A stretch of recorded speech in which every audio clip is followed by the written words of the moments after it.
Welcome back to Behind the Box. Today we're going to be discussing 3 of our favourite real-time games. We describe a real-time game as a game where each player takes their turns simultaneously, usually restricted by some sort of timer or time limit. Our first game is Magic Maze. Now in Magic Maze, all the players are controlling these pawns, but they can only control a certain direction that the pawns can go in or a certain action that they can perform. So you really do have to work together. And what you're trying to do is get these pawns each to their own unique item and get them out of the maze. And it's kind of tricky because you can't talk. So instead you've got this do something pawn that you can place in front of the person that you feel needs to take an action or do something. And it can get pretty hectic. I love the do something pawn. I've heard it be described before as the relationship destroyer and the friendship killer, but it really is a great little communication tool in this game. Because like you said, you can't talk, and so you need somebody to do a certain action. So let's say I want this player to move the pawn north.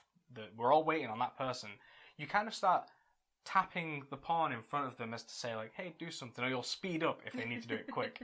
Or sometimes they just won't do it. Everyone is just sitting waiting for that one person, but you can't signal, you can't talk, you can't yell, so you just end up slamming like a gavel this pawn in front of them, and then everyone just, it's so funny, everyone erupts into laughter at the end of the round when you inevitably lose because that person just couldn't see what you were seeing.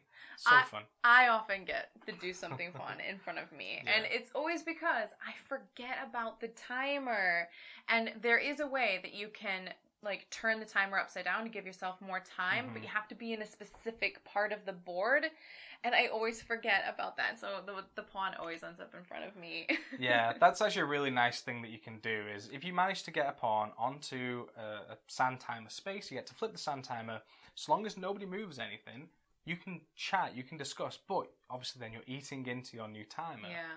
And so it's this balancing act of figuring out really quickly what we need to do, doing it quickly, and then just saying, right, everyone just go. And then inevitably, 2 seconds later, 3 of the 4 people have all just forgotten all the rules, all the stuff that you wanted to do, and they just sort of sit there and you go, okay, I'm just going to have to use the do something part. It's just a funny game, and it's a game where at the end everyone wants to play again. Yeah. And it is replayable too, because, you know, the board's module, it's just these tiles you can shuffle up and place out and explore as you're playing the game. And as you progress, it's got this interesting campaign. So it's introducing new rules, new tiles that you can mix in. So it doesn't get old, and it does stay challenging. Yeah, I mean, we still find the very first scenario challenging, you know, and so when you've got like however many scenarios there are, we've not actually done all of them, but, you know, you'll find a nice level that you're all comfortable at, and you can kind of keep doing that one, and there'll also be those mechanics that you enjoy that it implements. It's a really cool system, and it's just a really great game that is funny and hectic and chaotic, and it's just enjoyable. Really, really fun game. Yeah.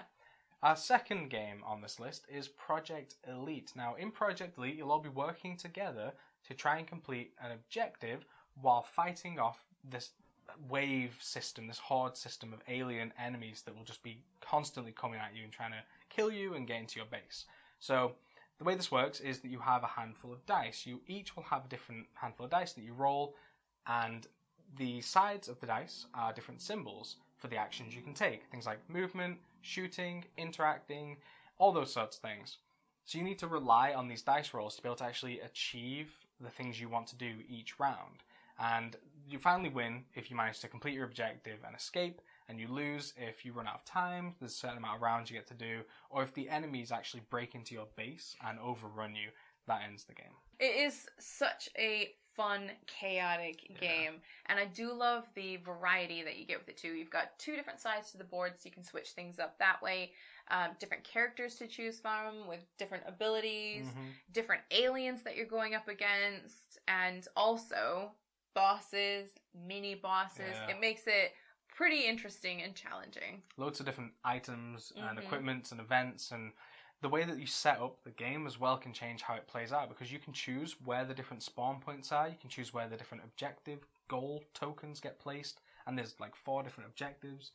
Every time you play this game, you could actually play the same scenario on the same side of the board every single time, but it would be different just based on how the items come out and the equipment and the weapons, which is fantastic. And to me, this game feels so much like a video game.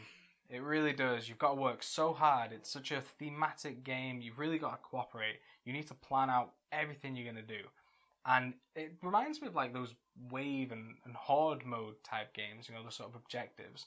It's a really, really good challenge, and yeah, we always have a blast playing this game. Yeah, it's wonderful. Mm-hmm. Okay, so the final real-time game that we have is Meeple Circus. Now, Meeple Circus is a fun, competitive dexterity game where you're all competing to have the best circus performance. And so you're going to be choosing what kind of performers to have in your circus and what kind of items they're going to be working with to do their circus feats. And all depending on what the audience wants, you know, so you can get the most points. And it's hectic because you've got this song that plays and you got to get everything done in your circus ring before the song is up. And in the very final, so normally you're going to be all doing this together, but in the very final act, you get to do it separate. So you get that moment to shine or moment to panic while everyone watches you fail. And usually you'll have something special that you need to do. So you might have to put all the pieces on your board, but without using your thumbs, or perhaps be funny, you know, tell little backstories for each person that you're putting out on the board. So it can be really entertaining as well. This game to me is just so fun. That's the best descriptor that you can use for it. Yeah, it's crazy and it's hectic, but it's fun. Everyone has a great time playing this game. Even if you lose and everything comes crashing down, you still have such a great time, and you find yourself rooting for the other players, especially in that last round, because people will choose the craziest final big, you know, sort of showcase acts to do. And when they achieve it, you feel great for them. You know, we've played before and I've had to actually look away because I've had a friend that's stacking like 3 elephants on top of each other so they can get one meeple really high up.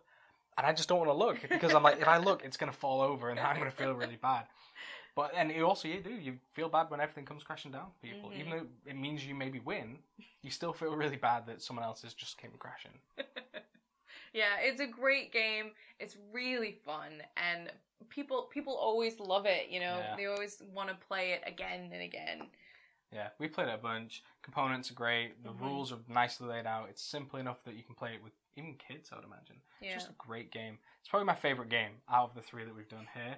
Not in any particular order, but it's just such a good game. Yeah. So, those are our 3 favourite, for now, real-time games. We have a whole bunch of other real-time games that we love. We actually had a really hard time narrowing down just 3. This could have easily been like a top 10 list, but that would have been way too long, so we went with 3. But if you have any real-time games that you really enjoy, then please let us know down below in the comments, and we'll link to these games in the description, as well as our social media, as always. But until the next one, we'll see you soon. Bye! Sounded like a goose. Yeah. The goose got hit by a car. What? That's going to be a blue That's joke. not at all what a goose would sound like if it was hit by a car. That sounds like if Mickey Mouse. It'd be like, boom. That kind of would be what it would sound like.